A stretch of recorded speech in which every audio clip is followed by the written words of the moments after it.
उत्तर प्रदेश विधानसभा 2022 के चुनाव में अभी पौने 2 साल का वक्त बाकी है, लेकिन अभी से ही राज्य के अति पिछड़ों को लुभाने की रेस लग गई है तमाम पार्टियों में और खास तौर पर समाजवादी पार्टी और बीजेपी के बीच में। तो हम आपको बताते हैं कि ये रेस क्यों है, फूलन देवी क्यों एक अहम किरदार है इसमें और कौन सा दांव बीजेपी ने खेल दिया जिसकी वजह से शायद वो इस रेस में बहुत आगे निकल जाए। क्योंकि अभी तक अखिलेश यादव सूबे के पूर्व मुख्यमंत्री फूलन देवी को श्रद्धांजलि ही दे रहे थे, लेकिन ठोस कदम के तौर पर जयप्रकाश निषाद को राज्यसभा भेजकर योगी आदित्यनाथ और बीजेपी ने एक दांव खेला और माना जा रहा है इसके जरिए वो इस रेस में कहीं आगे निकल सकते हैं। दरअसल 25 जुलाई को फूलन देवी की पुण्यतिथि है।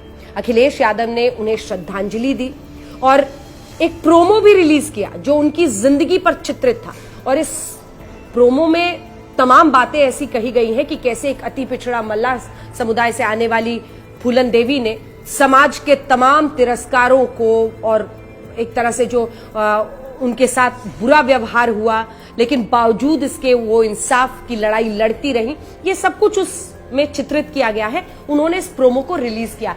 यही नहीं, समाजवादी पार्टी ने हर जिले में फूलन देवी के लिए श्रद्धांजलि सभा रखी। आपको बताते हैं 1996 का साल था। मिर्जापुर से मुलायम सिंह यादव ने ही टिकट देकर फूलन देवी को पॉलिटिक्स में लाने का फैसला किया और वही लेकर आए। तो समाजवादी पार्टी मानती है कि वो पारंपरिक तौर से जो मल्लाह वोटर है वो उनके साथ रहेगा। फूलन देवी को लेकर मुलायम सिंह पॉलिटिक्स में आए और उनको अपनी तरफ रखने के लिए फूलन देवी को फिर से श्रद्धांजलि देकर याद करने की कोशिश शुरू हुई। लेकिन इधर बीजेपी इसको सूंघ रही थी और इसीलिए शायद उन्होंने पहले से कदम उठाया।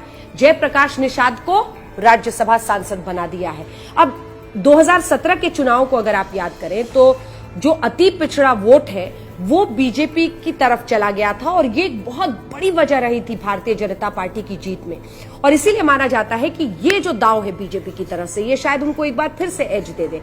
अब हम आपको बताते हैं कि आखिर के मल्लाह वोटर या अति पिछड़ा वोट बैंक ये किस तरह से महत्वपूर्ण है इन तमाम पार्टियों के लिए और क्यों है। लगभग 7% ये मल्लाह वोटर है उत्तर प्रदेश में और कितनी सीटों पर ये प्रभावी है, हार या जीत तय करते हैं, वो भी आइए आपको बताते हैं। यूपी में तकरीबन 7% आबादी मल्लाह, केवट और निषाद जातियों की है। यूपी की तकरीबन 20 लोकसभा सीटें और तकरीबन 60 के करीब विधानसभा सीटें ऐसी हैं जहां निषाद वोटरों की संख्या अच्छी खासी है। इनमें जो सीटें हैं वो आपको गिना देते हैं। गोरखपुर, गाजीपुर, बलिया, संत कबीर नगर, मऊ, मिर्जापुर, भदोही, वाराणसी, इलाहाबाद, फतेहपुर, सहारनपुर, हमीरपुर जिले में निषाद वोटरों की संख्या अधिक है। ऐसे में बीजेपी ने जो ये जयप्रकाश निषाद को राज्यसभा सांसद बनाने का फैसला लिया है वो मल्लाह समुदाय के दिल जीतने के लिए बहुत कारगर साबित हो सकता है। तो देखिए कैसे कौन सी पार्टी अलग अलग दांव खेल के अभी से ही, जब पौने 2 साल बचा है, तो यूपी चुनाव में जाति के आधार पर वही तमाम कार्ड खेलकर इन वोट बैंक को अपनी तरफ खींचने की कवायद में लग गए।